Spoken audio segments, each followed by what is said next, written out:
অনেক সময় শরীরের নির্দিষ্ট একটা দিকে পঙ্গুত্ব দেখা যায়, যে কারণে সেই নির্দিষ্ট দিকের হাত, পা, চোখ এবং মুখ প্রধানত আক্রান্ত হয়। তার ফলে সেই নির্দিষ্ট দিকের হাত পা দিয়ে সঠিকভাবে কাজকর্ম করা যায় না।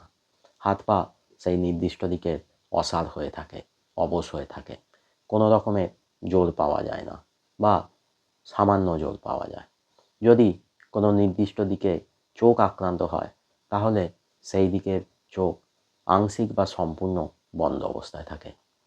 মুখে যদি পঙ্গুত্ব থাবা বসায়, তাহলে মুখের সেই দিকটা বেঁকে থাকে। মুখ দিয়ে খাবার গ্রহণ করতে অসুবিধা হয়। খাবার খেলেও সেই দিক দিয়ে চিবোতে পারা যায় না, সেই দিক দিয়ে খাবার গড়িয়ে পড়ে যায়। আর এই গোটা ঘটনাগুলোকে বলা হয় হেমিপ্যারালিসিস বা হেমিপ্যারেসিস। এবার হেমিপ্যারালিসিস কখন বলা হবে? যখন পঙ্গুত্ব শরীরের নির্দিষ্ট একটা দিকে সম্পূর্ণভাবে হয়, অর্থাৎ সেই দিকের হাত পা সম্পূর্ণভাবে অবশ হয়ে থাকে। আর যদি এই পঙ্গুত্ব আংশিকভাবে হয়, অর্থাৎ সেই নির্দিষ্ট দিকে যদি হাত পা সম্পূর্ণভাবে অবশ হয়ে না থাকে, সম্পূর্ণভাবে পঙ্গু হয়ে না থাকে, চোখ যদি আংশিক হলেও খোলা থাকে, তাহলে সেটাকে বলা হবে হেমিপ্যারেসিস।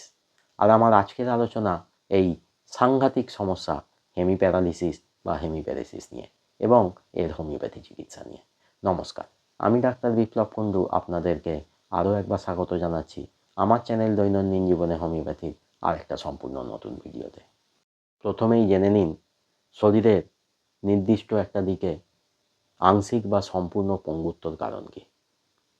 প্রথম এবং প্রধান কারণ উচ্চ রক্তচাপ হওয়া, রক্তে কোলেস্টেরলের মাত্রা বৃদ্ধি পাওয়া, স্মোকিং করলে, রোগী মোটা হয়ে গেলে, এই সমস্ত নানাবিধ কারণে ব্রেন স্ট্রোক হওয়া। ব্রেন স্ট্রোক হওয়ার ফলে ব্রেনের নির্দিষ্ট অংশ ড্যামেজ হয়। তার ফলে ব্রেনের যে দিকটা ড্যামেজ হয়, শরীরের তার বিপরীত দিকের হাত, পা, চোখ, মুখের পঙ্গুত্ব দেখতে পাওয়া যায়। ফলে সেই দিকের হাত, পা, চোখ, মুখ দিয়ে সঠিকভাবে কাজ করতে না পারা, দুর্বল হয়ে থাকা, অসাড়তা ইত্যাদি লক্ষণ দেখা যায়। অর্থাৎ যদি ব্রেনের বাঁ দিকটা ড্যামেজ হয়, তাহলে ডান হাত পা, ডান দিকের চোখ, ডান দিকের মুখের অংশ আক্রান্ত হয়। এছাড়া ব্রেনে হেমারেজ বা রক্তপাত হলে, ব্রেন ইনজুরি হওয়ার কারণে, ব্রেনে টিউমার হলে এবং আরও কয়েকটা রোগের জন্য ব্রেন ড্যামেজ হয়। এবার জেনে নিন শরীরের যে কোনো একদিকে এই আংশিক বা সম্পূর্ণ পঙ্গুত্ব হওয়ার ফলে কী কী লক্ষণ দেখতে পাওয়া যায়। শরীরের সেই নির্দিষ্ট দিকের হাত, পা, মুখের মাংসপেশি সম্পূর্ণ বা আংশিকভাবে দুর্বল হয়ে পড়া, জোর না থাকা, শক্তি কমে যাওয়া, ঠিকমতো চলাফেরা করতে না পারা, শরীরের ব্যালেন্স নষ্ট হয়ে যাওয়া, কাজকর্ম ঠিকমতো করতে না পারা, কোনো কিছু ধরতে না পারা বা ধরলেও ভালোভাবে ধরতে না পারার ফলে সহজেই ফেলে দেওয়া। আর এই সমস্ত কারণে প্রাত্যহিক কাজকর্ম যেমন স্নান করা, খাওয়া দাওয়া, জামা কাপড় পরা, চলাফেরা করা ইত্যাদি কঠিন হয়ে পড়ে। এবার আমি বলবো এই সমস্যার হোমিওপ্যাথি চিকিৎসার কথা। আজকে আমি প্রধান দুটো হোমিওপ্যাথি ওষুধের কথা বলবো। প্রথম, কস্টিকাম। শরীরের ডান দিকের অংশে আংশিক বা সম্পূর্ণ পঙ্গুত্ব দেখা গেলে প্রধান মেডিসিন এই কস্টিকাম।